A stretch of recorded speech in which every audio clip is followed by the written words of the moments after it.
welcome you on behalf of the Osun Masterminds sincerely to the September 2024 edition of the State of the State address by the Osun Masterminds.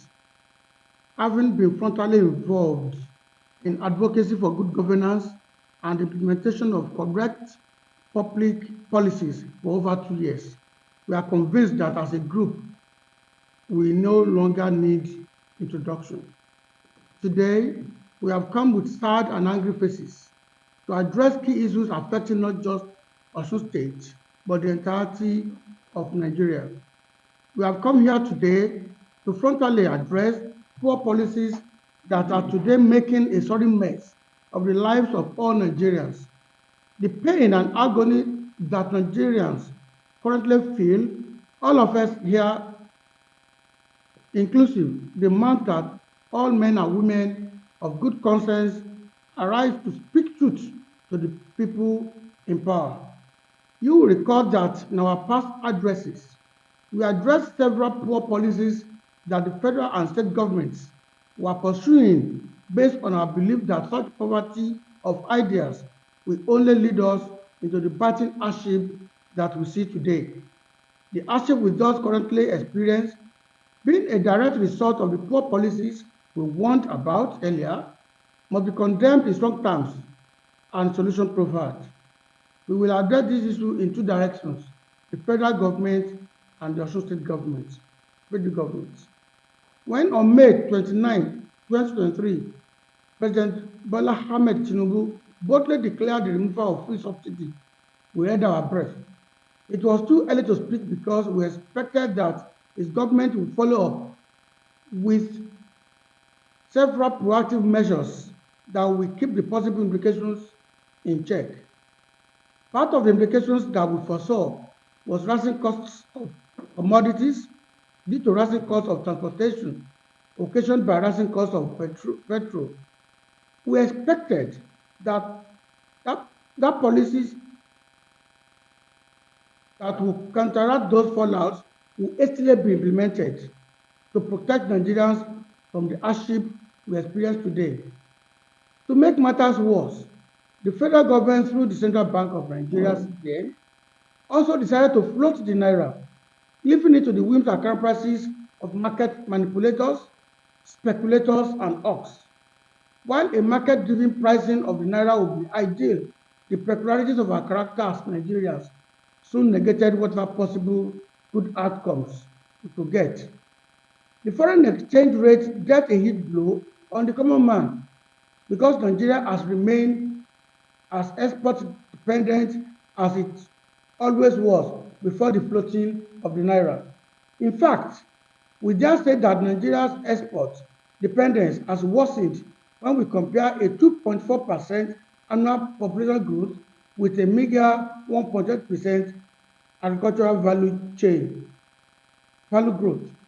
This will simply mean that our numbers are increasing faster than our capacity to feed ourselves. This is a reality we are sure the federal government is aware of. Another fact that underscores the direct effect of the foreign exchange rate on the average Nigerian is our heavy dependence on the warring states of Russia and Ukraine for two major agricultural value chain inputs, that is, fertilizer and wheat. So, while we continue to depend more on the rest of the world to feed us, foreign exchange rates spiraled out of control with currency depreciation, increasing import costs, while transportation costs locally completed the remodeling of Nigerians and our economy. All facts and statistics point to the fact that Nigeria was not ready for both policies, fuel subsidy removal and naira flotation. A World Bank study affirmed that complete removal of fuel subsidy, excluding kerosene alone, increases economic-wide inflation by 3.4%. This clearly explains why our inflation figures continue to climb without any respite in sight. In a bid to curtail inflation, however, the CBN has continued to increase interest rates, arriving at the current 27.25%. This, while it appears on paper like a workable way to control inflation. It's also a sure way to discourage private sector players. With our worsening rate of unemployment, a demoralized private sector is a terrible thing to happen to us. In the light of all the above, we are calling on the federal government under President Bola Ahmed Tinubu to immediately implement the following before things spiral out of control. End the flotation of the naira and refer to a CBN-guided pricing that will be devoid of corruption and the sharp practices that characterize the CBN under Godwin Emefiele. Where one above is not possible, return subsidy on petrol and ensure transparency until a time in the future when we have put proper structures in place to manage the consequences of total removal. Put more resources into strategic subsidies for common Nigerians instead of sharing more money to the states, which end up financing the reckless lifestyles of many of the governors. We must also condemn the manner of implementation of the 7,000 minimum wage. Federal civil servants are receiving a flat rate of 40,000 addition to their old salaries, while their tax figures have increased, in some cases completely swallowing the meager amount. We believe that a minimum wage implementation should be according to a new salary table that will reflect relevant allowances.